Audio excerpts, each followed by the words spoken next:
So 2026 பார்த்தீங்கன்னா ஒரு suspense thriller படமாக எடுக்கப்பட்ட ஒரு காலத்தில் ஆஸ்திராவில் அப்படின்ற திரைப்படத்தை இப்போ ஆகாத் ஓடிடியில் பார்த்தீங்கன்னா தமிழ் டப்பிங்கோட ஸ்ட்ரீமிங் பண்ணியிருக்காங்க. இந்த படத்தோட ரிவ்யூ பற்றி நாம அப்பலாம் சரி, இந்த படத்தோட சிம்பிளான கதை அப்படின்னு பார்க்கும்போது இந்தியாவில் இருக்கக்கூடிய ஒரு பயங்கர பொலிட்டீஷியனுக்கு பார்த்தீங்கன்னா அவரோட சீக்ரெட்ஸ் எல்லாத்தையுமே லீக் பண்ணிடு அப்படின்னு சொல்லிட்டு ஆஸ்திரேலியாவில் இருக்கிற ஒரு நபர் பார்த்தீங்கன்னா இந்த மாதிரி கால் பண்ணி மிரட்ட ஆரம்பிக்கிறான். அது மட்டும் இல்லாத ஒரு 100 கோடி ரூபாய் பணத்தை நீ ரெடி பண்ணா மட்டும்தான் இதை வந்துட்டு லீக் பண்ண மாட்டேன் அப்படின்ற மாதிரி மிரட்டுறான். ஸோ இது ஒரு பக்கம் இருக்க நம்ம படத்தோட ஹீரோயின் ஆஸ்திரேலியாவில் பார்த்தீங்கன்னா ஒரு சில ப்ராப்ளத்தோட வந்துட்டு வாழ்ந்துட்டு இருக்காங்க.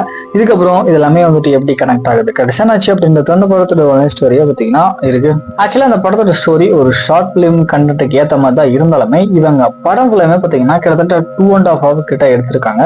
ஸோ எல்லாமே பார்த்தீங்கன்னா பயங்கர அழகா இருக்கு. என்னன்னா படத்துல இவங்க அந்த ஆஸ்திரேலியா காமிச்சது எல்லாமே பார்த்தீங்கன்னா நல்லா இருந்துச்சு. பட் இருந்தாலுமே இந்த படத்துல அந்த அளவுக்கு சொல்ற அளவுக்கு எதுவுமே பாத்தீங்கன்னா இன்ட்ரெஸ்டிங்கா எதுவுமே இல்ல.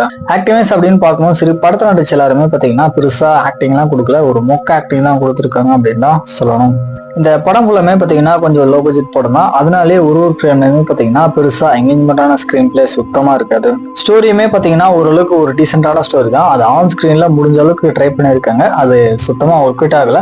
ஓவரால் இந்த படம் பாத்தீங்கன்னா ஒரு ஆவரேஜ் தான். டைம் இருந்தா வேணா ட்ரை பண்ணி பாருங்க. என்னை பொறுத்த வரைக்கும் இந்த படம் ஸ்கிப் பண்ணிக்கிறது ஒரு நல்ல முடிவா இருக்கும். தனியா மட்டுமே பாருங்க.